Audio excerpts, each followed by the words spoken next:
தேவ பிள்ளையே, கலக்கத்தோடு இருக்கிறாயா? வேதனோடு இருக்கிறாயா?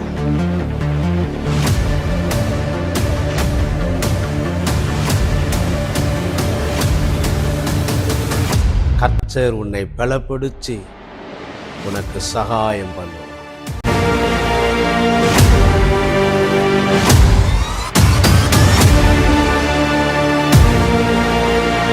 ஒரு நிமிடம் ஆண்டவரை நோக்கி பார்க்கலாம்.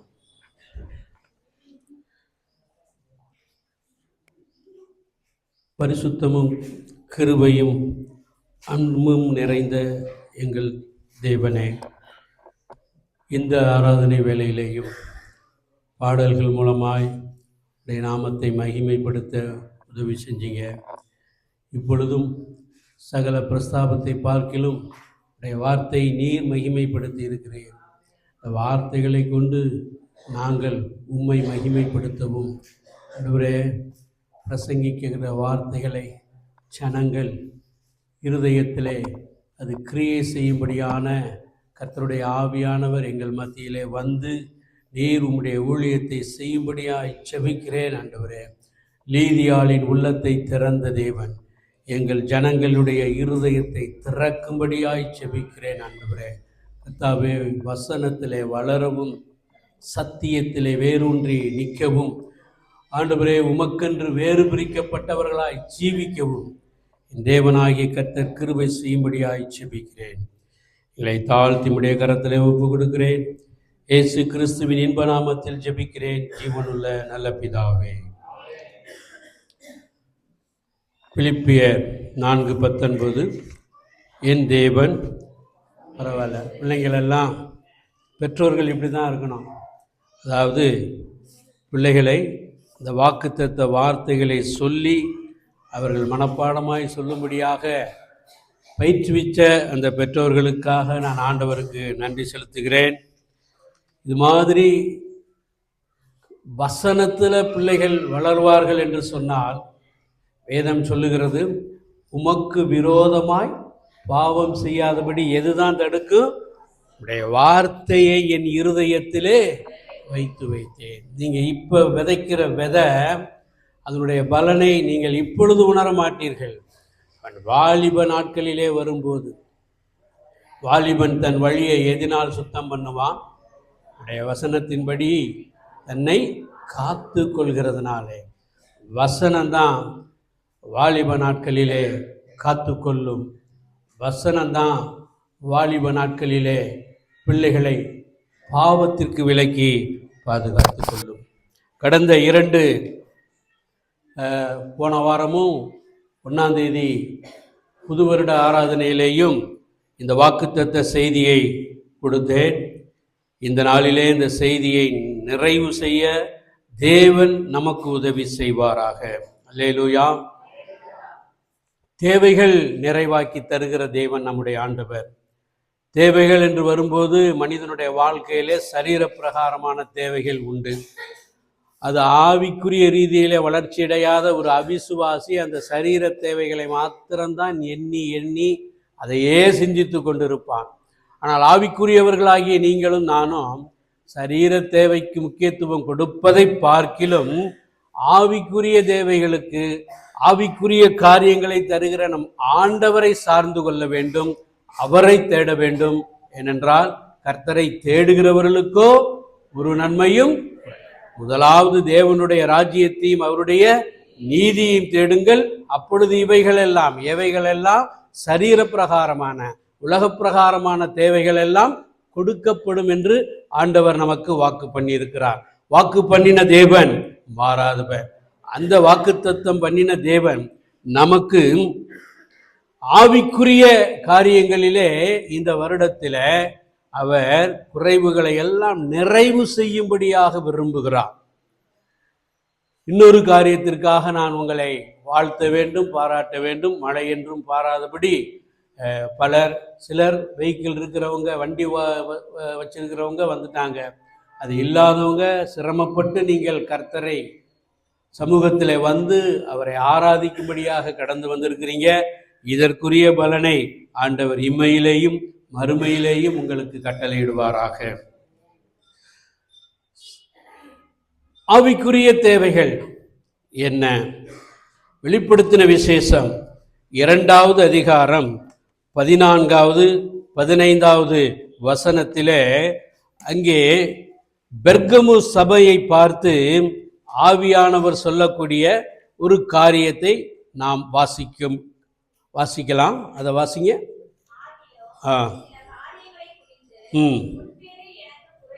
உண்டு. வெளிப்படுத்தல் 2:14-15 தானே வாசிக்கிறீங்க? ரைட். 14-15. ஆகிலும் சில காரியங்களை குறித்து உன் பேரில் எனக்கு குறை உண்டு. என்ன காரியங்கள்? விக்கிரகங்களுக்கு படைத்தவைகளை புசிப்பதற்கும் வேசித்தனம் பண்ணுவதற்கும் ஏதுவான இடரலை போதனை செய்த பிழையாமுடைய போதகத்தை கை கொள்ளுகிறவர்கள் உன்னிடத்திலே உண்டு. பிழையாமனுடைய போதகத்தை கை கொள்ளுகிறவர்கள். அடுத்த வசனத்துல நிக்கோலாய் மதஸ்தருடைய போதகத்தை கை கொள்ளுகிறவர்கள். அப்ப உபதேச குறைவு. இந்த பெர்கமு சபையிலே காணப்பட்ட பிரதானமான காரியம் உபதேச குறைவு. அருமையானவர்களே, ரட்சிக்கப்பட்டோம், அபிஷேகம் பெற்றோம், அதோடு நம்முடைய வாழ்க்கை முடிந்து விடுறதல்ல. நம்ம ஆவிக்குரிய முதிர்ச்சியை நோக்கி பயணம் பண்ண அழைக்கப்பட்டிருக்கிறோம்.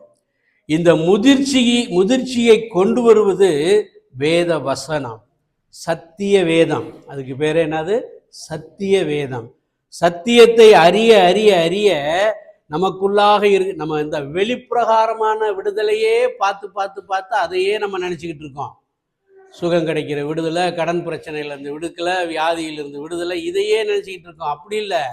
உங்கள் மனது ஒரு துக்கமுகமாக இருக்கும். ஆனால் அந்த நேரத்தில் ஒரு வார்த்தை வரும்போது அந்த துக்கத்திலிருந்து நீங்கள் விடுதலை பெறுவதை காண்பீர்கள். அல்லேலூயா. இந்த லெவலில் ஆவிக்குரியவர்கள் வளர வேண்டும். இந்த சபையிலே உபதேச குறைவு, 2 விதமான உபதேச குறைவு காணப்பட்டது. அந்த உபதேச குறைவை கொண்டு வந்தவர்கள் யார்? பிலேயாம் தீர்க்கதரிசி. இந்த பிலேயாம் தீர்க்கதரிசி என்ன பண்ணினான்? ஆண்டவரிடத்திலே அவன் இஸ்ரவேல் ஜனங்களை சபிக்கும்படியாக பாலாக் ராஜா அவனுக்கு கூலி பொருத்தி அவனை ஏவி விடுகிறான்.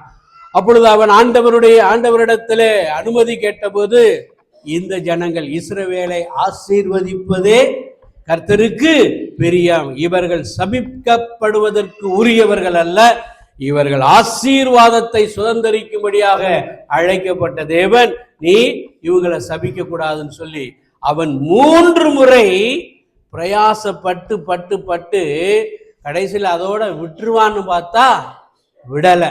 காரணம், பாலாக் ராஜா நான் உனக்கு இன்னும் சிறந்த வெகுமதிகளை தரேன், நீ எதை கேட்டாலும் தர்றேன், அவனுக்கு ஆசை வார்த்தைகளை தூண்டி, மாமிச இச்சைகளை தூண்டி, எப்படியாவது இவங்களை சபிக்கணுமே ஒரு ஐடியா கொடுன்னவன. அவன் கொடுத்த ஐடியாவை தான் என்னாகமத்தின் புஸ்தகம் 25வது அதிகாரம் 1-3 வசனங்களிலே வாசிக்கிறோம். எடுத்தவங்க கொஞ்சம் வேகமா வாசிங்க.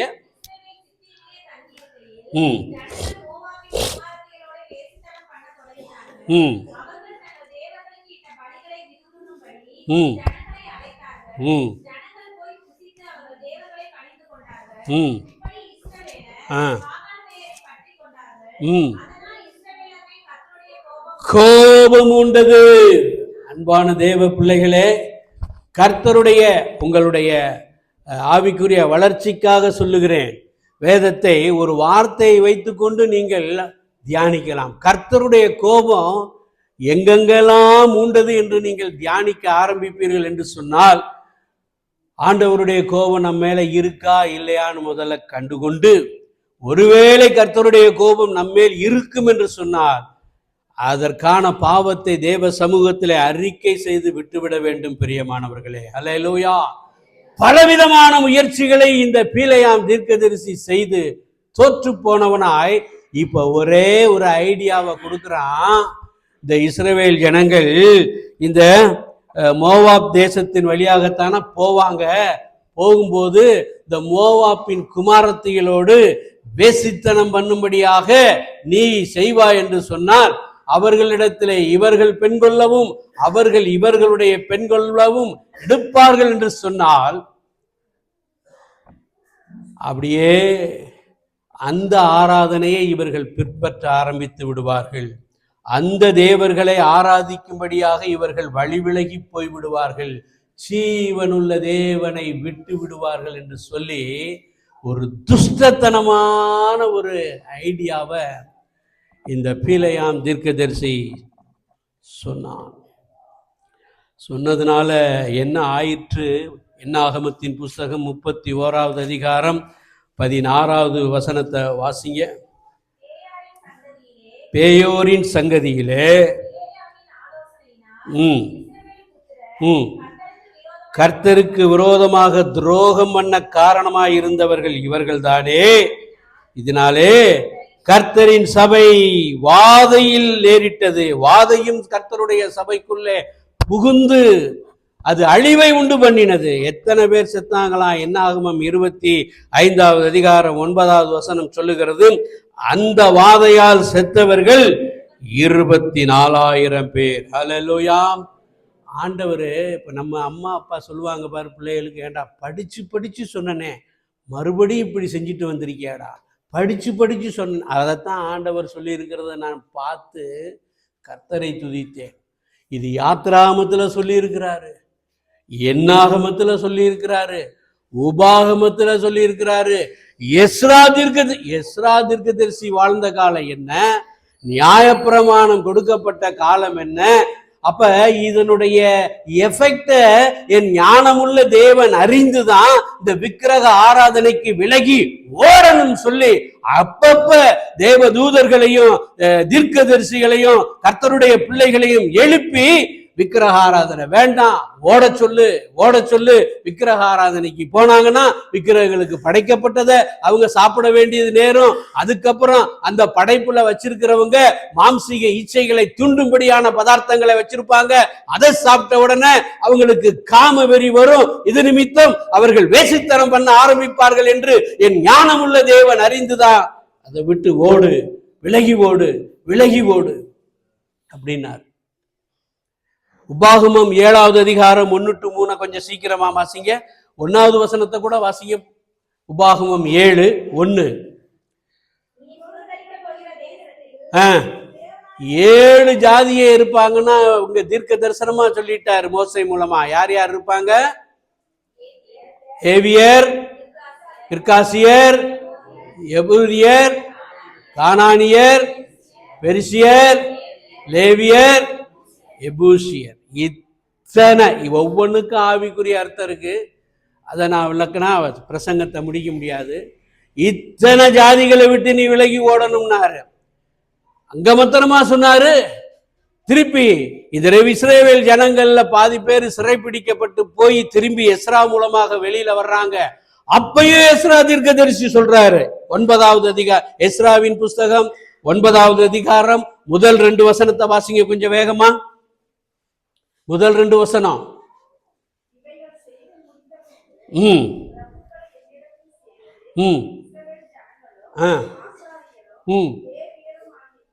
இவர்கள் ஏசியர், அதே அங்க சொன்ன 7 ஜாதி பிளஸ் இன்னொரு ஜாதி எகிப்தியரும் சேர்த்துக்கிட்டார்.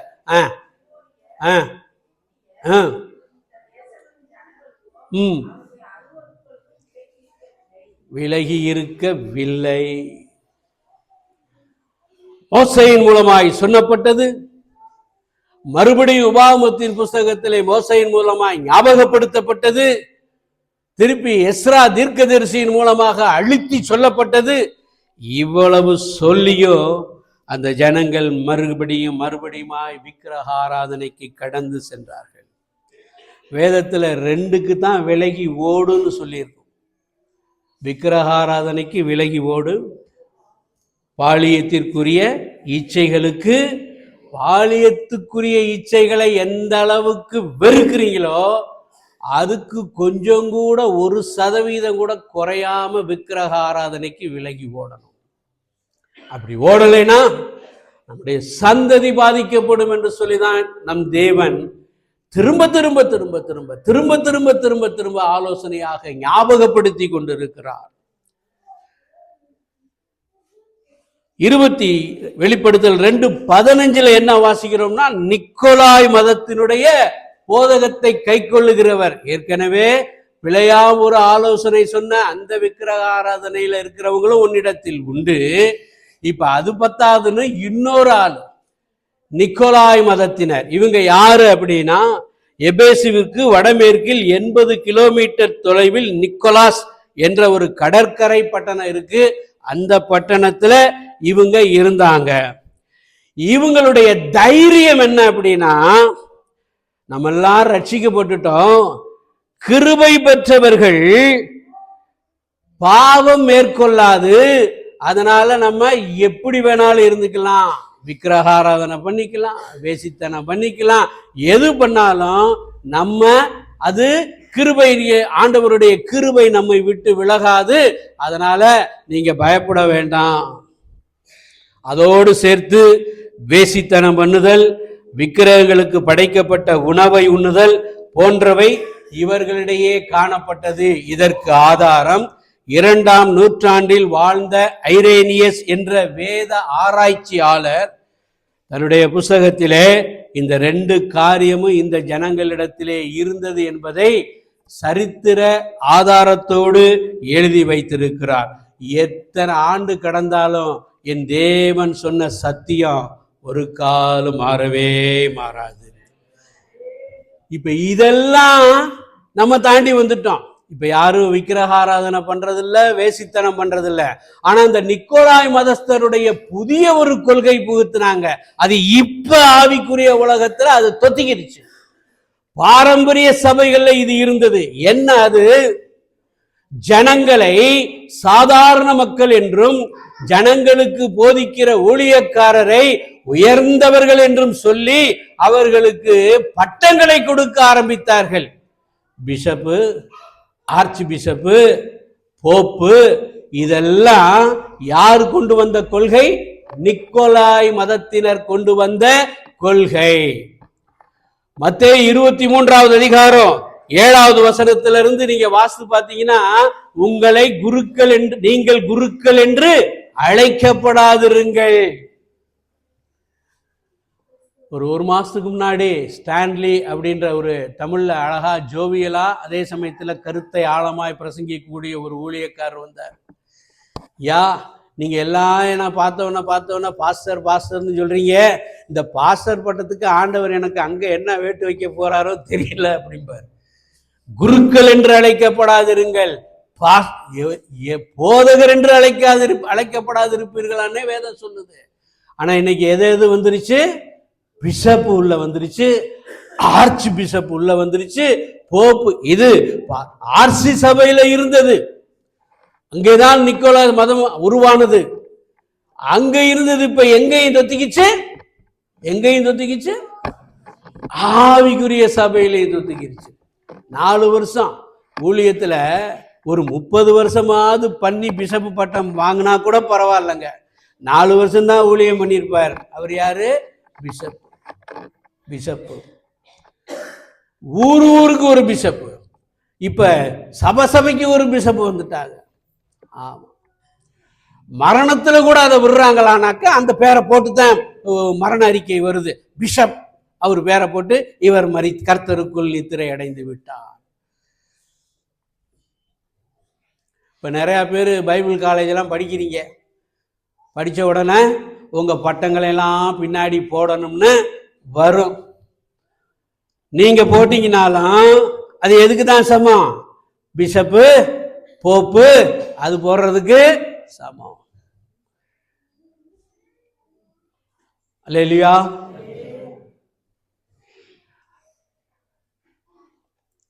இந்த ஊழியத்துல ஒண்ணுமுன்னையும் காண்றதுக்கு முன்னாடியே இவ்வளவு பட்டங்களை கொடுத்தாச்சுன்னா அவங்க ஊழியத்துல கான்சென்ட்ரேட் பண்ணுவாங்களா, இந்த பட்டத்துல கான்சென்ட்ரேட் பண்ணுவாங்களா? தேவ பிள்ளைகளே, இதற்கு நாம் விலகி இருக்க வேண்டும். வேதத்தை குறித்து படிப்பது நல்லது, மிக நல்லது. ஆனால் அந்த பட்டத்தை மேன்மை பாராட்டுவதோ, அந்த பட்டத்தை குறித்து புகழ்பாடி கொண்டிருப்பதோ அது தேவனுக்கு பிடிக்காத ஒரு காரியம். ஹல்லேலூயா, ஹல்லேலூயா. அப்ப இந்த காரியத்திலிருந்து தேவன் வெளிவர வேண்டும் என்று சொல்லுகிறார். இந்த உபதேசத்திலிருந்து இப்ப இது தவறான உபதேசம்ன்றது எப்ப தெரியும், எப்படி தெரியும் ஒருவனுக்கு அப்படின்னா, சரியான உபதேசம் ஒருத்தருக்கு தெரிஞ்சாதான் எது தவறுன்னு தெரியும். ஆவிக்குரிய உபதேசம் என்ன? இதை பெந்தகோஸ்தே நாள் என்று ஆவியின் அபிஷேகத்தை பெற்ற உடனே பேதுரு பண்ணின முதல் பிரசங்கத்திலே அப்போஸ்தலர்களுடைய உபதேசத்தை பட்டியலிட்டு சொல்லிட்டார். அது எல்லாருக்கும் நமக்கு தெரியும். மனம் திரும்புதல் தெரியும், ஞானஸ்நானம் தெரியும், ஆவியின் அபிஷேகம் தெரியும். அதிகபட்சமா இந்த 3 தான் அறிஞ்சு வச்சிருப்பீங்க. அதுக்கப்புறம் என்னென்னலாம் இருக்கு, எல்லாரும் வேதத்தை இருங்க, தெரிஞ்சவங்க தெரியாதவங்க எல்லா பேரும். அப்போஸ்தலர் நடபடிகள் 2வது அதிகாரம் 38வது வசனத்திலிருந்து நான் வாசிக்கிறேன், கவனிங்கள். பேதுரு அவர்களை நோக்கி, நீங்கள் மனம் திரும்பி, பைபிள்லயே கூட நீங்க குறிக்கலாம், நம்பர் 1ன்னு போடுங்க. மனம் திரும்புதல் தான் என்னது? நம்பர் 1. ஒவ்வொருவரும் பாவ மன்னிப்புக்கென்று இயேசு கிறிஸ்துவின் நாமத்தினாலே ஞான ஸ்நானம் பெற்றுக்கொண்டு, நம்பர் 2 ஞான ஸ்நானம் பெற்றுக் கொள்ளுதல், அப்பொழுது பரிசுத்த ஆவியின் வரத்தை பெறுவீர்கள். நம்பர் 3 பரிசுத்த ஆவியின் அபிஷேகம். அடுத்தது 40வது வசனத்துக்கு வாங்க.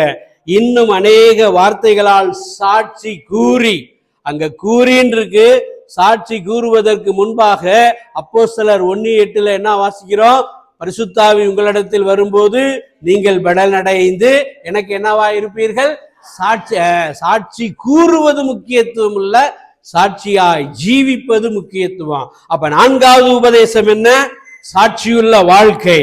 5வது மாறுபாடுள்ள இந்த சந்ததியை விட்டு விலகி வேறுபாட்டின் ஜீவியம். 5வது உபதேசம் என்னங்க? வேறுபாட்டின் ஜீவியம். விலகி உங்களை ரட்சித்துக் கொள்ளுங்கள். 42வது வசனம், அவர்கள் அப்போஸ்தலர் உபதேசத்திலும் அந்நியோனியம் அப்படின்னா ஐக்கியம். நம்ம சபைக்கு பேர் என்னங்க? ஐக்கியம். ஐக்கியம் இருக்கணும். ஐக்கியம்னா என்ன? ஒரு விசுவாசியில் வீட்டில் ஒரு நல்லது நடந்தாலும் நம்ம போய் அங்கே நிற்கணும், கெட்டது நடந்தாலும் அங்கே போய் நிற்கணும், அங்கே என்ன பிரச்சனை வந்தாலும் ஒரு ஐக்கியம் இருக்கணும். இந்த ஐக்கியம் இருந்தால் தான் நீங்களும் நானும் அப்போஸ்தல உபதேசத்தில் இருக்கோன்னு அர்த்தம். ரட்சிக்கப்பட்டனும் நல்லது, ஆவியின் அபிஷேகத்தை பெற்று அந்நிய பாஷை பிரமாதமா பேசுறான் நல்லது. அங்க ஒரு விசுவாசி கஷ்டப்பட்டு கொண்டிருக்கிறானே, அவனை விசாரிச்சோமா? அப்ப நம்மிடத்துல என்ன இல்லை? ஐக்கியம் இல்லை. ஐக்கியம் இது அந்நியோனி ஐக்கியம். 7வது உபதேசம். அதிலேயே 8வது இது அப்பம் பிட்குதல். மாசத்துல நாம எத்தனை தடவை தான் அப்பம் பிக்கிறோம்? கர்த்தர் கிருபையா இந்த மாசத்துல மாத்திரம் 2 தடவை அப்பம் பிக்க வச்சுட்டாரு. லேலூயா. ஆமா. ஆனா அவங்க அப்போஸ்தலர் காலத்துல எப்பப்பெல்லாம் அப்பம் பிச்சாங்களாம் சொல்லுங்க பாப்போம்? வீடுகள் தோறும் நாள்தோறும் அப்பம் பிட்டு மகிழ்ச்சியா இருந்தார்கள் என்று வேதம் சொல்லுகிறது. அந்த அப்பம் பிட்குதலுடைய சத்தியத்தை அறிந்து அதுல பங்குகிட்டோம் அப்படின்னா இந்த சரீரம் அப்படியே மறுரூபம் அடையுங்க. இந்த சரீரத்துல வியாதி கிருமிகள் எல்லாம் மாறி இந்த சரீரம் மறுரூபமாகும், மனது மறுபூரமாகும். என் தேவனை தவிர வேறொன்றும் இல்லை. எல்லாத்தையும் என்ன பண்ணிடுவான்? பின்னுக்கு தள்ளிடுவான். அந்த நிலைக்கு வந்துடுவான். அல்லேலூயா. அப்பம் பிட்குதல், ஜெபம் பண்ணுதல். 47வது வசனம், ரட்சிக்கப்படுகிறவர்களை கர்த்தர் அனுதினமும் சபையிலே சபை கூடுதல். 10வது சபை கூடுதல். சபை கூடுதலை சிலர் விட்டு விடுகிறது போல நாமும் விட்டுவிடாதிருப்போம் என்று எபிரேயர் 10:25 வாசிக்கிறோம். ஆக இதுல ஆரம்பிச்சு, மனம் திரும்புதல் ஆரம்பிச்சு சபை கூடுதல் வரைக்கும் இருக்கக்கூடியது தான் அப்போஸ்தலருடைய அடிப்படை உபதேசம். இதற்கு மாறுதலாக வேற்றுமையான உபதேசத்தை எவன் கொண்டு வந்தாலும் அது துர் உபதேசம். இந்த நாட்களில அதை இனம் கண்டுபிடிக்கணும்னா வேதத்துல நீங்க ஊறி இருக்கணும். வேதத்துல எப்படி இருக்கணும்? ஊறி இருக்கணும். ஆமா, வாயை திறந்தா வசனம் வரணும். கண்ணை பார்த்தா உங்க கண்ணை பார்த்தா கண்ணுல இருந்து வசனம் வரணும். அப்படி இருக்கணும். அந்த மாதிரி இருக்கும்போது தான் இது தவறான உபதேசம், இது சரியான உபதேசம் என்று உங்களால் இனம் கண்டு கொள்ள முடியும். நமக்கு ஆண்டவர் கொடுத்திருக்கிற வாக்குத்தத்தத்துல இந்த ஆண்டு இந்த உபதேச வேற்றுமையான உபதேசத்தை இனம் கண்டு கொண்டு, ஆட்டுத்தோலை போற்றி வருகிற ஓநாய்களை இனம் கண்டு கொண்டு, அவைகளுடைய திரைகளை எல்லாம் களை தெரிந்து கிறிஸ்துவுக்குள் வளர, கிறிஸ்துவுக்குள் வாழ என் தேவன் நமக்கு உதவி செய்வாராக. அல்லேலூயா. அடுத்து தியத்தீரா சபையில ஒரு குறை இருந்துச்சு. வெளிப்படுத்தல் 2:20 வாசிங்க. 2:20 வெளிப்படுத்தல் 2:20 சீக்கிரம். என்னவெனில்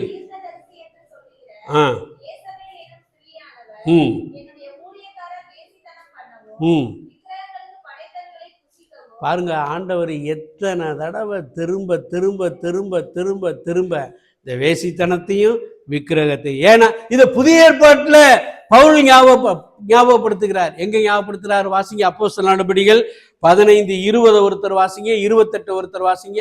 அப்போஸ்தலர் நடபடிகள் 15வது அதிகாரம் 20வது வசனம். 20 சிஸ்டர் வாசிங்க சிஸ்டர்.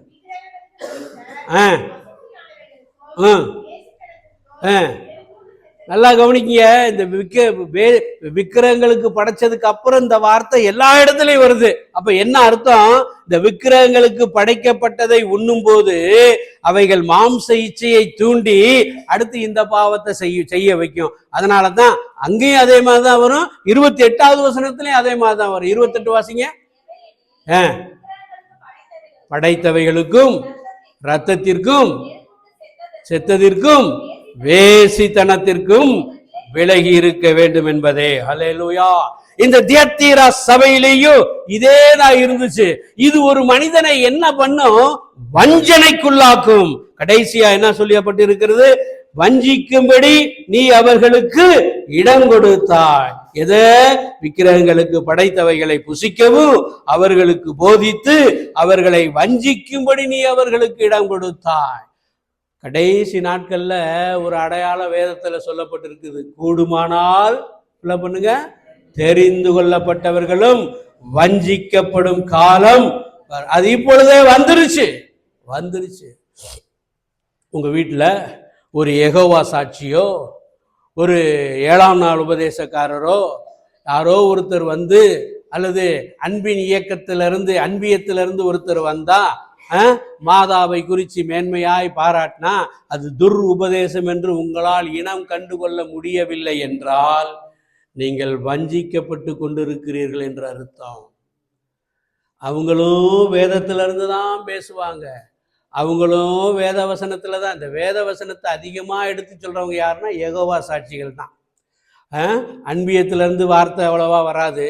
7ஆம் நாள்காரர்கள்ட்ட இருந்து அதிகமான வார்த்தைகள் வரும். பார்க்கறதுக்கு இவங்க சொல்றது சரியாத்தான இருக்குன்னு மாதிரி தெரியும். ஜாக்கிரதை. தெரிந்து கொள்ளப்பட்டவர்களும் வஞ்சிக்கப்படும் காலத்திற்குள்ளாக நாம் வந்திருக்கிறோம். வசனத்தின் வெளிச்சம் இல்லாம போச்சுன்னா சத்தியத்திற்கு செவி கொடாமல் கட்டுக்கதைகளுக்கு சாய்ந்து போகும் காலம் வரும்னு தீமோத்தேயுவுக்கு அப்போஸ்தலனாகிய பவுல் எழுதும்போது சொல்லியிருக்கார். கட்டுக்கதைகளுக்கு சாய்ந்து போகும் காலம். நான் யார் மாதிரி இருக்கணும்னு வேதத்தில் சொல்லப்பட்டவங்க விரும்புகிறேன் அப்படின்னா, நம்ம சபை பெரோயா சபையில் உள்ள ஆட்களை போல இருக்கணும். அவங்க என்ன பண்ணாங்களாம்? நாள்தோறும் வேத வாக்கியம் இவ்விதமாய் இருக்கிறதா என்று சொல்லி ஆராய்ந்து பார்த்து குணசாலிகளாய் நற்குணசாலிகளாய் இருந்தார்கள் என்று அப்போஸ்தலர் 17:11 நாம வாசிக்கிறோம். இங்க இருக்கிற எல்லாரும் ஒரு குணம், ஒரு சுவாபம் வர்றதே வேத வசனத்து நிமித்தம், உபதேசத்து நிமித்தம் வருது. அப்படின்னா அப்ப ஆவியின் கனியாகிய மற்ற கனிகளும் எதோடையே தொத்திக்கிட்டு வந்துடும். இந்த நற்குணம் ஆவியின் கனியா இல்லையாங்க? ஆவியின் கனி. அப்ப நற்குணசாலிகளாய் இருப்பது வேத வசனத்தின் மூலம் வரும் என்று சொன்னால், வேத வசனத்துல நீங்க ஊறி திளைத்து இருக்கும்போது எல்லா விதமான ஆவியின் கனியும் உங்களை பற்றி கொள்ளும். சந்தேகமே கிடையாது. ஆக பெர்கமு சபைக்கும் தியத்தீரா சபைக்கும் சொல்லப்பட்ட அந்த விழிப்பை நீங்களும் நானும் பெற்றுக்கொள்ள கர்த்தர் நம்முடைய மனக்கண்களை திறப்பாராக, ஆவிக்குரிய கண்களை திறப்பாராக. அவர் தமது மகிமையின் சுவிசேஷத்தின் ஒளியை அனுப்பி பிசாசு குருடாக்கி வைத்திருக்கிற எல்லா மனக்கண்களையும் திறப்பாராக. ஹல்லேலூயா. இரண்டாவது ஆவிக்குரிய குறைவு 1 தெசலோனிக்கேயர் 3வது அதிகாரம் 10வது வசனத்தை எடுத்தவங்க வாசிங்க. 1 தெசலோனிக்கேயர் 3:10. உங்கள் முகத்தை கண்டு உங்கள் விசுவாசத்தின் குறைவுகளை நிறைவாக்கும் பொருட்டு இரவும் பகலும் மிகவும் வேண்டிக் கொள்கிறோமே. யார் வேண்டிக் கொள்றாருங்க? பவுல் வேண்டிக் கொள்றாராம். எந்த குறைவுக்காக? நம்முடைய ஆண்டவர் ஒரு ஆளுடைய விசுவாச குறைவுக்காக வேண்டிக்கிட்டாரே. யாருடைய குறைவு அது? பேதுருவுடைய குறைவு. பேதுருவே சாத்தான் உன்னை சொலகுல போட்டு அப்படியே உன்னை வாட்ட போறான்னு, வாட்டுறதுக்கு என்கிட்ட பெர்மிஷன் கேட்டான். ஆண்டவரே நீங்க என்ன சொன்னீங்க? நானோ உன் விசுவாசம் ஒளிந்து போகாதபடிக்கு உனக்காய் வேண்டிக் கொள்கிறேன். இது கர்த்தர் எங்களுக்கு ஊழியக்காரருக்கு சொல்லுகிற வார்த்தை. நாங்கள் அனுதின ஜபத்திலேயே எதற்காக விசுவாச மக்களுக்கு ஜபிக்கிறோமோ இல்லையோ, ஆண்டவரே எங்களுடைய ஜனங்கள் சத்தியத்துல குறைந்து போகக்கூடாது, என்னுடைய ஜனங்கள் விசுவாசத்துல குறைந்து போகக்கூடாது, எங்களுடைய ஜனங்கள் ஜபத்துல குறைந்து போகக்கூடாது, உபவாசத்துல குறைந்து போகக்கூடாதுன்னு சொல்லி ஒவ்வொரு நாளும் திறப்பின் வாசலிலே நின்று ஜெபிக்கும்படியாக கர்த்தர் எங்களை அழைத்திருக்கிறார்.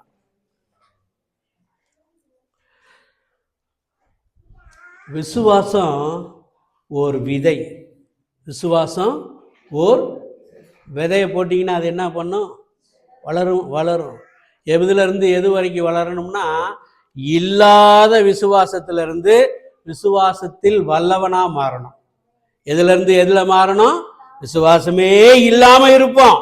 அந்த நிலையிலிருந்து ஆபிரகாமை போல விசுவாசத்தில் வல்லவனாய் நீங்களும் நானும் மாறணும். இல்லாத விசுவாசம் எங்க பிரதர் இருக்கு?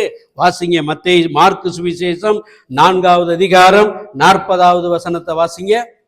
மார்க்கு 4:40.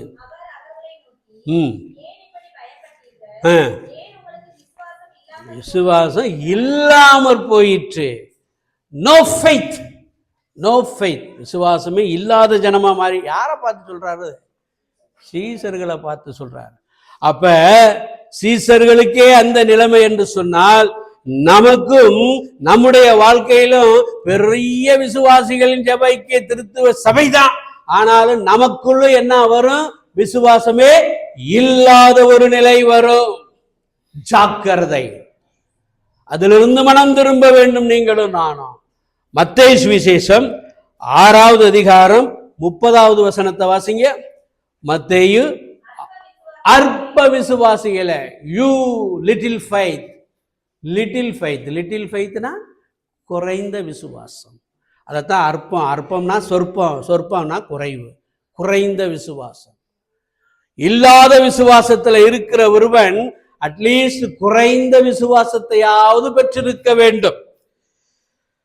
ஆனால் தேவன் விரும்பக்கூடிய விசுவாசம் என்ன? பெரிய விசுவாசம்.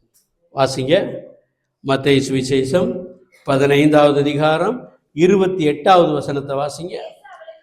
பிரதியுத்தரமாக, ஸ்திரீயே உன் விசுவாசம் பெரியது. Your great faith. என்ன ஃபெய்த்? Great faith. இல்லாத விசுவாசத்திலிருந்து சொற்ப விசுவாசம் அல்லது அற்ப விசுவாசத்திற்கு வந்து அதிலிருந்து எங்க போகணும்? பெரிய ஆபிரகாம் அப்படித்தான் போனான். ஆபிரகாம் எங்க வாசிக்கிறோம்? ரோமர் 4வது அதிகாரம் 21வது வசனத்தை வாசிங்க. ரோமர் 4:21. மன்னினதை என்று நம்பி மகிமைப்படுத்தி விசுவாசத்தில். இங்க விசுவாசத்துல வல்லவராகிறதுக்கு ஏகப்பட்ட ஃபார்முலா இங்க சொல்லப்பட்டிருக்கு. என்ன பண்ணணும் தெரியுமா? வாக்கு தத்தத்தை அறிக்கை பண்ணி சுதந்திரிக்கணும். வாக்கு தத்தத்தை அறிக்கை பண்ணி சுதந்திரிக்கணும். 2வது, வாக்கு தத்தத்தின் மேல எப்படி இருக்கணும்? முழு நிச்சயமாய் நம்பணும். 3வது, ஸ்தோத்திரம் பண்ணணும். தேவனை மகிமைப்படுத்தணும். தேவனை மகிமைப்படுத்தணும். ஆண்டவரை மகிமைப்படுத்த கர்த்தருடைய வல்லமை இறங்குவதை நாம் காண முடியும். தேவனை எந்த அளவுக்கு நாம மகிமைப்படுத்துறோமோ அந்த அளவுக்கு தேவ கிருபை பெருகும். அநேக ஸ்தோத்திரங்களினாலே கிருபை பெருகும்படி என்று வேதம் சொல்லுகிறது. அப்போ ஸ்தோத்திரம் பண்ண பண்ண பண்ண பண்ண பண்ண கர்த்தர் தாங்கும் கிருபை, தப்புவிக்கும் கிருபை, ஏந்தும் கிருபை, சுமக்கும் கிருபை, விடுவிக்கும் கிருபை, அத்தனை கிருபைகளையும் தந்து நம்மை காத்துக்கொள்வார். பிரியமானவர்களே, ஹல்லேலூயா, ஹல்லேலூயா. அப்ப விசுவாச குறைவு நம்மிடத்திலே காணப்படுகிறதா?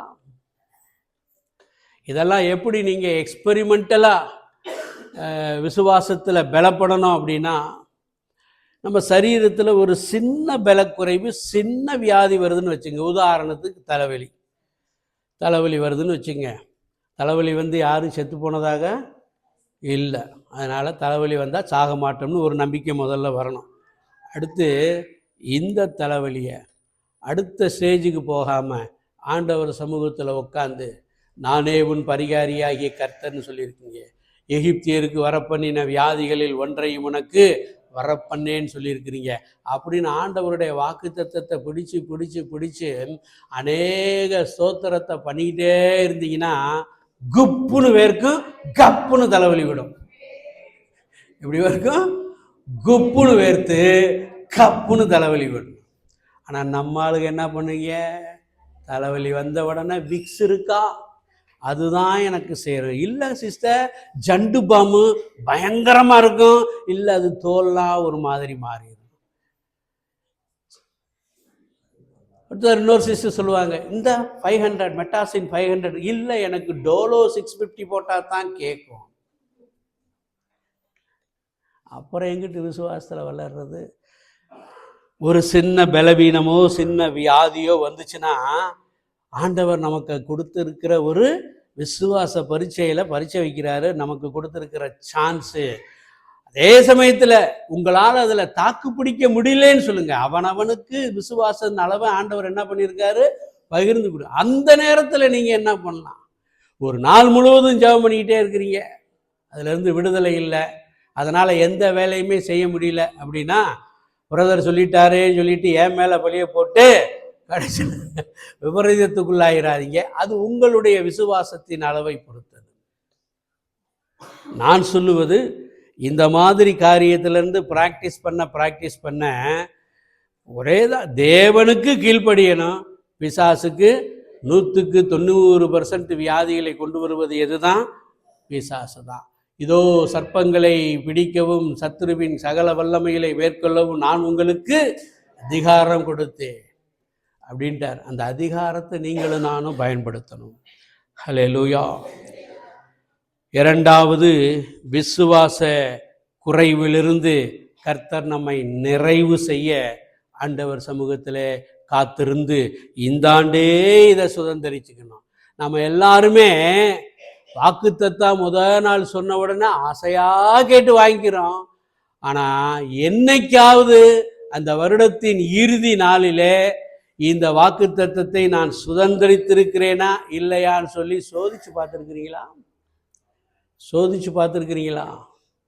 யாருமே செய்கிறதே இல்லை. தீர்க்கதரிசிகளும் செய்கிறதில்ல, அள்ளி தெளிச்சு விட்டு போயிடுறாங்க. தீர்க்கதரிசி ஆமாம், அடேங்கப்பா யூடியூப்பை ஓப்பன் பண்ணா 2026 எப்படி இருக்கும்ட்டு குடுகுடுப்புக்கார மாதிரி 50 பேர் வரிசையா தீர்க்க தரிசனம். சீனாவிலே ஒரு பெரிய என்ன வருமா, பூகம்பம் வரும். அது எங்க இங்கேயா சொல்றது? அது எங்க போய் சொல்லணும்? அங்கேயில போய் சொல்லணும். நினிவேக்கு போய் நினிவே மக்களை மனம் திரும்ப செய்யணும் ஆண்டவர் எங்க சொன்னாரு? எங்க போய் சொன்னார் அவனை? ஆமா, அவன் மாதிரி எங்க ஓடி போயிட்டா? தரிசுக்கு போயிட்டாரு, வேணா வந்துச்சு. அப்ப ஏன் அப்படின்னா அங்க போய் இவங்களால என்ன பண்ண முடியாது, சொல்ல முடியாது, குட்டு வெளிப்பட்டுரும். ரொம்ப ஜாக்கிரதையா இருக்கணும். சிலர் இதே வேலையா செஞ்சுக்கிட்டு இருக்கீங்க போல இருக்கு. அவர் என்ன சொல்லியிருக்காரு, இவர் என்ன சொல்லியிருக்காரு. போன வருஷம் அவர் சொன்னது பூரா அப்படியே நடந்துச்சு, அதனால அவர் சொல்றதை தான் நான் கேட்பேன். மொத்தத்துக்கு சாத்தான் கொண்டு போய் சிக்க வச்சு விடுவான், ஜாக்கிரதை. தீர்க்க தரிசனங்களையோ தீர்க்க தரிசிகளையோ நான் அற்பமாய் எண்ணவில்லை. ஆனால் வேதத்தில் சொல்லப்பட்ட முறைமையின்படி அவர்கள் சொல்லுகிறாரா என்று நாம் ஆராய்ந்து பார்க்க வேண்டும், நிதானித்து பார்க்கணும். அது வேதம் தான் சொல்லுது. என்ன பண்ணி பார்க்கணும்? நிதானித்து பாருங்க. எல்லாவற்றையும் சோதித்து பார்த்து நலமானவற்றை பிடித்து கொள்ளுங்கள் என்று வேதம் சொல்லுகிறது. நலமானதை பிடிச்சுக்கிட்டீங்கன்னா தப்பிச்சிங்க. நீங்க இந்த மாதிரி காரியத்தில் சிக்குண்டிங்க அப்படின்னா ரொம்ப அதுலேருந்து வெளியே வர்றது கடைசியில் யார் இவரை விட அவர் நல்லா தீர்க்க தரிசனம் அங்கே தலையை கொண்டு போவீங்க, அவரை விட இவர் நல்லா தீர்க்க தரிசனம் சொல்கிறாருன்னா அங்கே இப்படியே தலையை ஒவ்வொருத்தருக்கு கையாக கொடுத்துட்டு வருவீங்க. விசுவாசத்தில் வளர்ந்து நீங்க ஜெபம் பண்ணி நீங்க சத்துருவை துரத்தி நீங்கள் சத்துருவையின் ஆளுகையை மேற்கொண்டு நீங்கள் பலப்பட வேண்டும். அப்பதான் அதுதான் தேவனுக்கு பிரியமானது. ஒரு பிசாசு கூடயே இருந்த ஆளுக ஆண்டவர் எத்தனை பிசாசு, எப்படிப்பட்ட டைப்பான பிசாச எப்படிலாம் ஆண்டவர் துரத்தினார். கூடயே இருந்து கடைசியில் ஆண்டவர் அங்க மலையில இருக்கிறாரு, இங்க கீழே ஒரு சம்பவம் நடக்குது, இவர்களால் என்ன பண்ண முடியல, துரத்த முடியல. அப்ப ஆண்டவர் வந்ததுக்கு அப்புறமேல் தான் ஆண்டவர் துரத்துறாரு. துரத்துனதுக்கு அப்புறம் சீசர்கள் கேட்குறாங்க, எங்களால் ஏன் ஆண்டவரே இதை துரத்த முடியாமல் போனது? உங்கள் அவிசுவாசத்தினால் தானே. இந்த ஜாதி பிசாசு ஜெபத்தினாலும் உபவாசத்தினாலுமே என்று இதை தியானித்து கொண்டு இருக்கும் போதே ஜெபமும் உபவாசமும் நம்ம சபையில் அதிகமாக இருக்க வேண்டும் என்று சொல்லி ஒரு ஆதங்கம் ஏற்பட்டது. பாஸ்டர் சொல்லிட்டார், டிக்ளேர் பண்ணிட்டார். இதுதான் கர்த்தருடைய ஆவியானவர் நடத்தக்கூடிய முறை.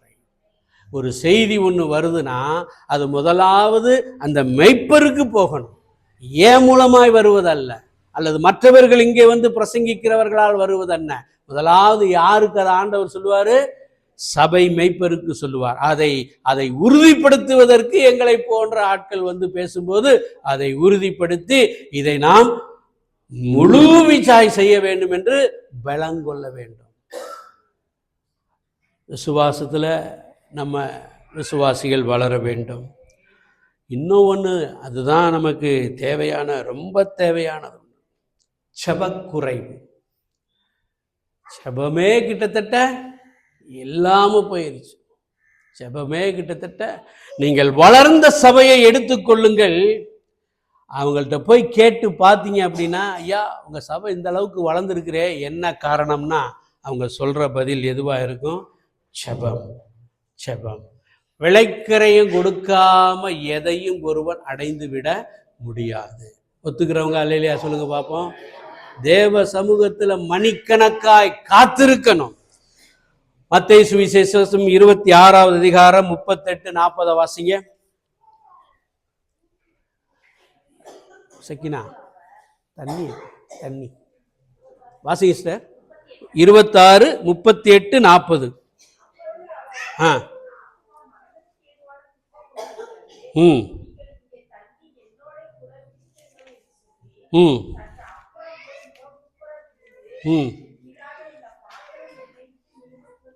ம் ம் ஆ ஆமாம். நல்லா கவனிங்க. இங்கே என்ன சொல்லிட்டு போறார் அப்படின்னா 36வது வசனத்தை வாசிங்க.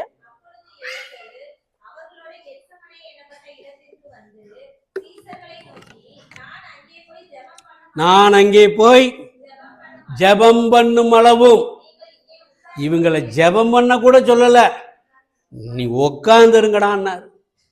நான் அங்கே போய் ஜெபம் பண்ண போன நிமிஷமே தூங்கியிருப்பாங்கன்னு நினைக்கிறேன்.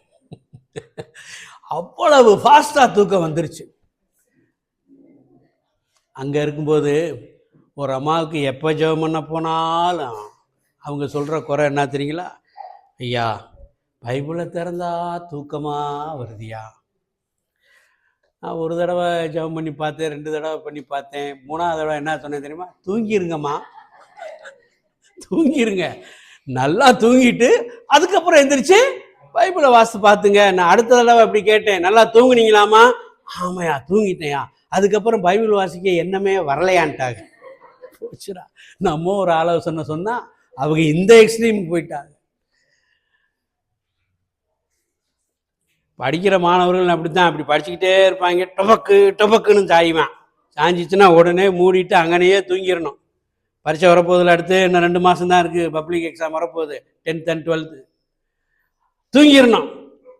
தூங்கிட்டு அதுக்கப்புறம் ஃப்ரெஷ்ஷாக எழுந்திரிச்சு புத்தகத்தை தூக்கி போட்டு பாய்தலானி விரிச்சு படுத்துடக்கூடாது, திருப்பி உட்காந்து படிக்கணும். அந்த அந்த அந்த கெப்பாசிட்டி இருந்தா தூக்கம் வரும்போது தூங்கிடுங்க. இல்லைன்னா போய் முகத்தை கழுவிட்டு வந்து திருப்பி உட்காந்து படிக்க ஆரம்பிங்க. இந்த சீச பிள்ளைங்க பாரு, ஒவ்வொரு தடவையும் ஆண்டவர் ஃபீட்பேக் வச்சார். முதல்ல, பிதாவே இந்த பாத்திரம் என்னை விட்டு நீங்க கூடுமானால் நீங்க, ஆயினும் என் சித்தம் அல்ல உம்முடைய சித்தத்தின்படி ஆக கடவுள்னு வந்து செக் பண்றாரு. அப்ப பேதுருவை பார்த்து கேட்கிறாரு, 1 மணி நேரமாவது என்னோடு கூட, அப்ப கூட பாருங்க, ஜெபம் 1 மணி நேரமாவது என்னோட கூட விழித்திருந்து ஜெபம் பண்ணக்கூடாதான்னு கேட்கல. எப்படித்தான் இருக்க கூடாது, ஏன்னா அவர் வார்த்தையில் உண்மையுள்ளவர். என்னோட கூட என்னதான் பண்ணுங்க இருங்கன்னு சொன்னாரு. திருப்பி போய் அதே படி ஜெபம் பண்ணிட்டு வர்றாரு. மறுபடியும் பார்த்தா தூங்கிட்டு இருக்காங்க. மறுபடியும் 3வது தடவை போயிட்டு ஜெபம் பண்ணிட்டு வர்றாரு. மறுபடியும் 3 பேரை நம்பி கெட்டு போயிட்டாரு என் தேவன். எந்த 3 பேரை? எந்த 3 பேரை? பேதுரு, யாக்கோபு, 11 பேர் அங்க இருக்காங்க. எத்தனை பேர் இருந்தாங்க? 11 பேர் இருக்காங்க. 11 பேர்ல அப்படியே செலக்ட் பண்ணி 3 பேரை கூட்டி போறார். அவர் என்ன நினைச்சு கூட்டி போயிருப்பாரு? நம்ம ஜெபம் பண்ற வரைக்கும் இவங்க இங்க முழங்கால போட்டு ஜெபத்தை முளைக்கிடுவாங்க அப்படின்னு நினைச்சு நம்பி கூட்டி போனா, ஒருத்தன் தூக்கம் இந்த கொட்டாவி ஒத்தையில போகாதும்பாங்க. அது மாதிரி ஒருத்தன் ஆரம்பத்தில் தூங்கியிருப்பான், அவன் தூக்கம் அடுத்தவனை பத்தி, அவன் தூக்கம் அடுத்தவனை பத்தி, 3 பேரும் டிஃப்ரெண்ட் கொரட்டை விட்டு தூங்கிட்டே இருந்தாங்க. என் தேவனுடைய மனசு எப்படி இருக்கும்? ஆவி உற்சாகம் உள்ளதுதான், மாம்சமோ பலவீனமான. நீங்கள் சோதனைக்குட்படாதபடி விழித்திருந்து. இந்த வார்த்தை ரொம்ப முக்கியம். இந்த ஜெபத்தை குறித்து சொல்லும்போது விழித்திருந்து ஜெபம் பண்ணுங்கள், ஜெபம் பண்ணி விழித்திருங்கள். லூக்கா 21:36 நினைக்கிறேன். மனுஷகுமாரனுக்கு முன்பாக நிற்க பாத்திரவான்களா எண்ணப்படும்படிக்கு நீங்கள் எப்பொழுதும் ஜெபம் பண்ணி விழித்திருங்க. இங்க என்ன வருது? விழித்திருந்து ஜெபம் பண்ணி விழித்திருக்கணும், விழித்திருந்து ஜெபம் பண்ணணும், ஜெபம் பண்ணி விழித்திருக்கணும், விழித்திருந்து ஜெபம் பண்ணணும். ஜெபம் தாங்க. ஜெப குறைவு பலக்குறைவு. உங்களுக்கு நான் சொல்றதை நீங்க தீர்க்க தரிசனமா வச்சுக்கோங்க. நீங்க அடிக்கடி வியாதிப்பட்டுக்கிட்டே போறீங்களா, பலன் குறைஞ்சிக்கிட்டே போகுதுன்னா நீங்க ஜெபத்துல குறைவுள்ளவர்களா இருக்கிறீர்கள். இன்னொன்னு சொல்றேன், ஜெபிக்கிறவன் பாவம் செய்ய மாட்டான், பாவம் செய்கிறவன் ஜெபிக்க மாட்டான். உங்களால ஜெபிக்க முடியல அப்படின்னா ஏதோ ஒரு பாவத்தை செஞ்சு அந்த பாவத்து நிமித்தம் மனசாட்சி குத்தப்பட்டு அந்த மனசாட்சி உங்களை என்ன பண்ண விட மாட்டேங்குது? ஜெபிக்க விட மாட்டேங்குது. ஜெபக்குறைவு பலக்குறைவு. பலக்குறையும். ஞாபகத்தில் வச்சுக்கோங்க. சபையானது விருத்தி அடைந்ததற்கு சபை சரித்திரங்கள், இன்றைக்கு வளர்ச்சி அடைந்த சபைகளை பார்த்தீங்கன்னா, நான் முதலே சொன்னதுபடி அவங்க என்னதான் சொல்லியிருப்பாங்க? ஜெபம் ஜெபம் ஜெபம். ஈரோட்டு பக்கத்தில் ஒரு ஊழியக்கார ஐயா ஆரம்ப நாட்களில் வெறும் 4 விசுவாசிக்கு தான் வருவாங்களாம். ஒரு கூரை செட்டில் 4 விசுவாசிகளை வச்சு எல்லா விதமான கூட்டங்களும் நடத்துவாராம். உபவாச ஜெபம் நடத்துவார், ஆராதனை நடத்துவார், வேத பாடம் நடத்துவார். எல்லாம் கிட்டத்தட்ட வாரத்தில் 5 நாட்கள் ஊழியத்தை வச்சுருப்பாராம். அதில் ஒரு நாள் உபவாச ஜெபம் பகலில் பண்ணிக்கிட்டே இருக்கும்போது, இந்த இப்போ மழை வருது பாருங்கள், இதை காட்டில் அதிகமாக மழை வந்துருச்சு. அந்த விசுவாசிகள் எப்போ ஜெபம் வந்தாலும், ஆண்டவரே பெரிய இடத்துல நாங்கள் இருக்கோம், ஆனால் சின்னூண்டு கூரை செட்டில் நாங்கள் இருக்கிறோம், அது ஒழுகுதே ஒழுகுதேன்னு ஜெபம் பண்ணிக்கிட்டே இருப்பாங்களாம். இப்படி ஜெபம் பண்ணிக்கிட்டே இருக்கும்போது மழை சோன்னு அடிக்குது. அப்போ ஒரு மார்வாடினா பிஸ்னஸ் மேன், அப்போ ஸ்கூட்டரில் வந்தால், இது ஏதோ ஒரு சின்ன செட்டுமா இருக்குது, ஒரு 4 பேர் தானே இருக்காங்க, நம்ம அங்கே போய் நின்றுட்டு மழை விட்டவனை போகலான்னு சொல்லி வேகமாக வந்திருக்கிறார். வந்தால் மழை இன்னும் அதிகமாயிட்டே போயிருக்கு. சரி, இங்கே நிற்கிறோம், இவங்க என்னதான் பண்ணுவாங்க, என்னதான் செய்கிறாங்கன்னு சொல்லி பார்த்தா, அவங்க அந்த ஊர் மக்களுக்காக, அந்த ஊர் பிஸ்னஸ்மேனுக்காக ஜெபம் பண்ணும்போது இவருக்கு ஒரே ஆச்சரியம். பாடுறா, நமக்காக இவங்க ஜெபம் பண்ணுறாங்களே, நம்மளை யாருன்னே தெரியாது, அல்லது நம்மளை மாதிரி பிஸ்னஸ் பண்ணுறவங்கள ஒருத்தர் எத்தனை பேர் இவங்களுக்கு தெரிஞ்சிருக்குன்னு தெரியல, ஆனால் எல்லாருக்காகவும் ஜெபம் பண்ணுறாங்களேன்னு சொல்லி அவன் அந்த ஜெபத்திலே அவர் ஈர்க்கப்பட்டு ஜெபம் கடைசியில் பாஸ்டர் ஐயாட்ட, ஐயா எனக்காண்டியும் ஜெபம் பண்ணுங்க அப்படின்னு அவருக்காண்டியும் இந்த பாஸ்டர் ஐயா ஜெபம் பண்ணிட்டு போயிட்டார். அடுத்த வாரத்திலேயே அந்த இடம் பூரா கூரை செட்டு போட்டிருந்தது, நல்ல கட்டடமாக எழும்பி பெரிய கட்டடமாக மாற்றுவதற்கு அந்த மார்வாடி பணத்தை போட்டு வேலைகளை ஆரம்பிச்சிட்டாராம். இந்த ஊழியக்காரரு கொஞ்சம் கூட நினச்சி பார்க்கலையாம்.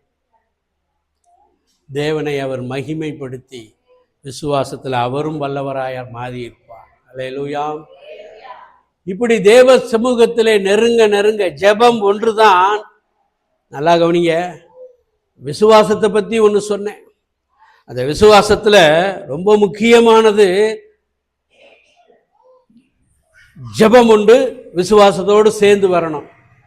விசுவாசம் இல்லாத ஜெபமும் ஜெபமில்லாத விசுவாசமும் ஒன்றுக்கும் பிரயோஜனம் இல்லை.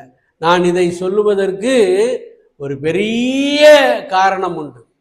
இன்றைக்கு செழிப்பின் உபதேசக்காரர்கள், ப்ராஸ்பரிட்டி காஸ்பல் பேசுறவங்க ஜெபம் பண்ண தேவையில்லை, உபவாசம் பண்ண தேவையில்லை, ஏற்கனவே ஆண்டவர் அதை நமக்கு வாக்கு பண்ணிட்டாரு, நாம விசுவாசத்துல என்ன பண்ணிட்டு போனா போதும், சுதந்தரிச்சுட்டு போனா போதும் அப்படின்னு ஜெபத்தை அற்பமா எண்ணுகிறவர்கள். இதுக்காண்டிதான் ஆண்டவரே வார்த்தையை தாங்கன்னு ரொம்ப நேரம் காத்திருந்தேன். வார்த்தையை கொடுத்தார் ஆண்டவர். அதாவது விசுவாசம் இல்லாத ஜெபம். மார்க்கு சுவிசேஷம் 11வது அதிகாரம் 24வது வசனம். ஜெபம் பண்ணும்போது என்று விசுவாசியுங்கள். அப்ப ஜெபம் எப்படி இருக்கணும்? விசுவாசத்தோட இருக்கணும். இப்ப விசுவாசம் இல்லாத ஜெபம் அல்லது ஜெபம் இல்லாத விசுவாசம். 1 ராஜாக்களின் புஸ்தகம் 17வது அதிகாரம் 1 வசனத்தை வாசிங்க. 1 ராஜாக்கள் 17:1. நோக்கி, என் வாக்கின்படியே அன்றி இந்த வருஷங்களிலே பழியும் மழையும் பெய்யாதிருக்கும் என்று கர்த்தருக்கு முன்பாக நிற்கிறேன் நான் அவருடைய ஜீவனை கொண்டு. இப்ப விசுவாசத்துல சொல்லிட்டார். எல்லா கவனிங்க, விசுவாசத்துல என்ன பண்ணிட்டாரு? சொல்லிட்டார். ஆனா அவர் ஜெபிச்சாரா இல்லையான்னு சொல்லி இந்த ராஜாக்களின் புஸ்தகத்தை எத்தனை தடவை திருப்பி பார்த்தாலும் அங்க இருக்காது. தேவனுடைய வார்த்தையை என்ன பண்ணிக்கணும்? தேடி வாசிக்கணும். யாக்கோபுக்கு போகணும். யாக்கோபு 5வது அதிகாரம் 17வது வசனத்தை வாசிக்க. எலியா என்பவன் நம்மை போட பாடுள்ளவன் தானே, அவன் மழை ஏன்னா அவர் மழை பெய்யறதுக்கும் ஜெபம் பண்ணாரு. இங்க பெய்யாதிருப்பதாக சொல்லி விசுவாசத்துல சொல்றாரு. ஆண்டவரே பெய்யாதிருக்கிறதுக்கு அந்த வசனம் சொல்லி அதை பரட்டி பார்த்தவன நான் அடைந்த சந்தோஷத்திற்கு அளவே இல்லை. ஹல்லேலூயா. விசுவாசத்துல சொல்லிட்டாரு. ஆனா அது நடக்கணும் அப்படின்னா ஜெபம் தேவை. ஜெபம் இல்லாத விசுவாசமும் ஒண்ணுக்கும் பிரயோஜனம் இல்லை, விசுவாசம் இல்லாத ஜெபமும் ஒண்ணுக்கு பிரயோஜனம் இல்லை. அந்த வசனத்தை வாசிங்க, எல்லாரும் கேட்கட்டும். எலியா என்பவன் பாடுள்ள மனுஷன் தானே, மழை பெய்யாதபடிக்கு கருத்தாய் ஜெபம் பண்ணினான். கருத்தாய் ஜெபம் பண்ணினான். ஒரு விசுவாசி உபதேசத்தை குறித்தும் கட்டளைகளை குறித்தும் நன்கு அறிந்து கொள்ள வேண்டும் என்றால், அல்லது சபை எப்படி உருவாகி வளர்ந்தது என்பதை அறிந்து கொள்ள வேண்டும் என்றால், நீங்க முதலாவது வாசிக்க வேண்டியது அப்போஸ்தலர் நடபடிகள், இரண்டாவது வாசிக்க வேண்டியது அதை தொடர்ந்து ரோமருக்கு எழுதின நிருபம். இது ரெண்டையும் வாசிங்கன்னா தான் உபதேசமும் செறிவா இருக்கும், கட்டளைகளும் செறிவா இருக்கும். அதுல ஒரு கட்டளை ரோமர் 12வது அதிகாரம் பூரா எப்படி வரும் அப்படின்னா 3 கட்டளைகளாக வரும், அல்லது குறைஞ்சபட்சம் 2 கட்டளைகளாக வரும். ரோமர் 12 வாசிங்க. நம்பிக்கையிலே சந்தோஷமாயிருங்கள் நம்பர் 1, உபத்திரவத்திலே பொறுமையாயிருங்கள் நம்பர் 2, ஜெபத்திலே உறுதியாய் தரித்திருங்கள். எதுல உறுதியாய் தரித்திருக்கணும்? ஜெபத்துல. உறுதியாய் தரிச்சிருக்கிறீங்களா? தரிச்சு தான் இருக்கிறீங்க. ஆனா உலக சிந்தை வருதே, உலக சிந்தை வந்த உடனே அப்படியே ஓடி போயிடுறீங்க. இன்னைக்கு 1 மணி நேரம் உட்காந்து ஜெபம் பண்ணணும்டா அப்படின்னு ஜெபம் பண்ணும்போது நல்லா கவனிச்சிக்கிங்க தாய்மார்களே, சகோதரிமார்களே, இந்த அடுப்புல ஒன்றை வச்சுட்டு ஜெபத்துக்கு வந்து உட்காராதீங்க. அடுப்புல ஒன்றை வச்சுட்டு வந்து உட்காராதீங்க. அது வந்துச்சா வேகலையா, 3 விசில் வந்துச்சா 5 விசில் வந்துச்சா, இந்த விசப்பரிச்சனத்துக்கு 5 விசில் வருதா வந்து ஆஃப் பண்ணிட்டு, எத்தனை விசில் உங்களுக்கு வேணுமோ அத்தனை விசில் அடிச்சதுக்கப்புறம் ஆஃப் பண்ணிட்டு வாங்க. வந்தாலும் பிசாசு எப்படி தோணிப்பான், நீ சபை ஆஃப் பண்ணியா ஆஃப் பண்ணலையா, அவன் நம்மளை விட கெட்டிக்காரையா, அவன் நம்மளை விட கெட்டிக்காரன்.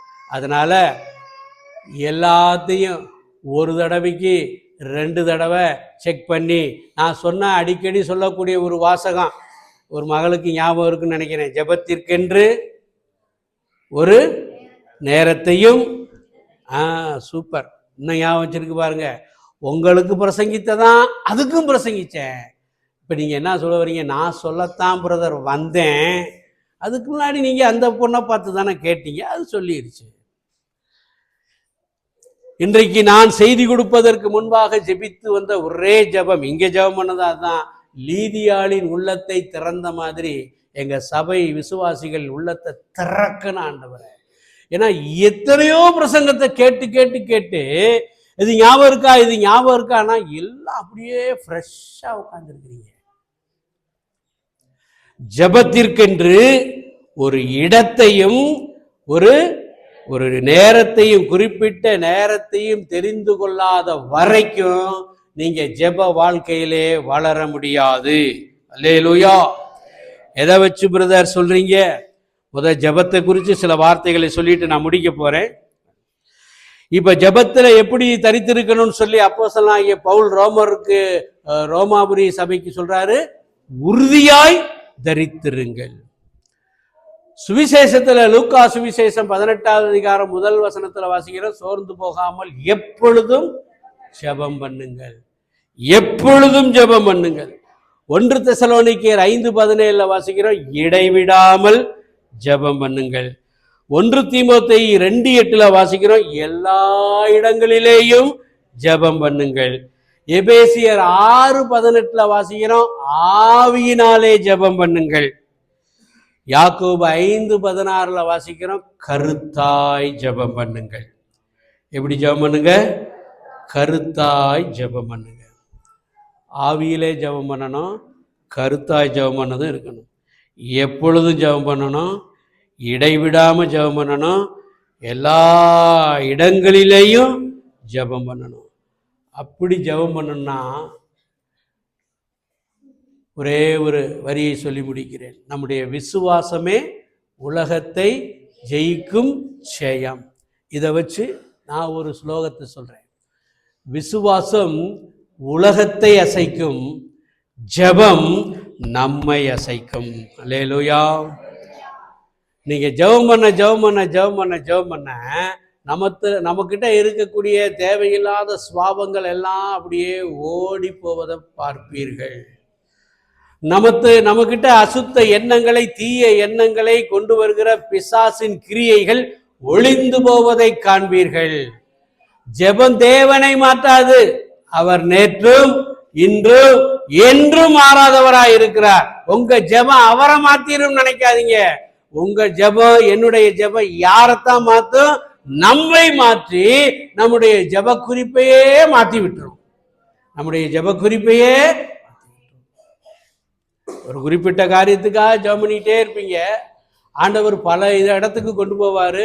இந்த அம்மா இப்படி இருக்கே, அந்த அம்மா இப்படி இருக்கே, இந்த அம்மா இப்படி இருக்கே, இப்ப சொல்லு, உனக்கு அது தேவையா? இல்ல ஆண்டவரே, இவங்களை எல்லாம் என்ன பண்ணுங்க, சுகப்படுத்துங்க, பலப்படுத்துங்க அப்படின்னு அவங்களுக்காக ஜெபம் பண்ணா நம்ம ஜெப குறிப்பையே மாத்திட்டு போயிடுவார். இதுதான் ஜெபத்தில் வளரக்கூடிய முறை. முழங்கால் படியிடுவோம். என் தேவன் தம்முடைய ஐஸ்வரியத்தின்படியே உங்கள் குறைவுகளை எல்லாம் கிறிஸ்து இயேசுவுக்குள் மகிமையிலே